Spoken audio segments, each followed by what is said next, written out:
Yeah, you know, I've never thought vouchers were a bad idea. I believe in school choice and competition. I think competition makes the public schools better, makes the private schools better, and parents should have more options and more choice in their child's education, frankly.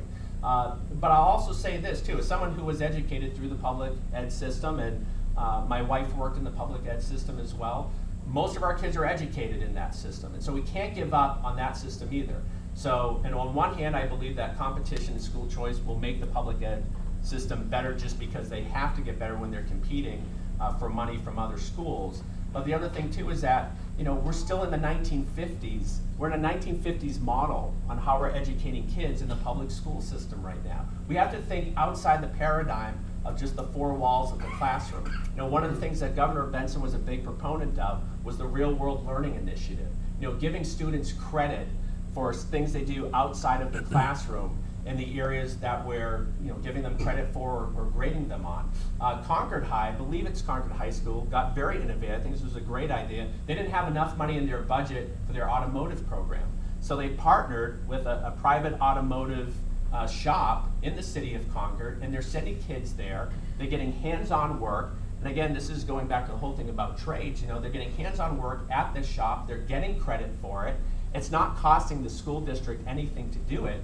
And guess what? The kids there are probably getting a better education, getting the real world experience doing it there than they would have just reading it in a book in the classroom. So, you know, we've got to get very innovative and bring the school system into the 21st century as well. Just a quick follow-up on Sure. education. Earlier this week, I listened to Governor Lynch speak about the need for a constitutional amendment related to education funding, and he spoke on the need to target funds to specific communities and children who need it. Right. I'm just curious on your position on that. I agree. Well, this is an area Governor Lynch and I agree on. We should have a constitutional amendment, and it should allow the state to target aid to the most neediest communities. But I want to say something about this too. This is an issue Governor Lynch campaigned on in 2004, and I know it. I was very close to it at that time. And he campaigned on fixing the ed funding crisis through a constitutional amendment in 2004. 8 years.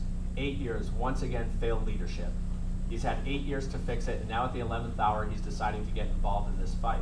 And there's all different things like that with Governor Lynch, whether it's voter ID or right to work or the ed funding crisis. You know, I said I'd take all of these issues and take them on in the first 2 years because one thing I've realized about the people of New Hampshire, and I've always known it, but know it even more from traveling all around the state and visiting businesses and talking to folks, you know, you want to know what the New Hampshire advantage is? It's its people. We're an industrious people, we're hardworking people, and we just want to get it done. And guess what? They just want their elected officials to get it done too.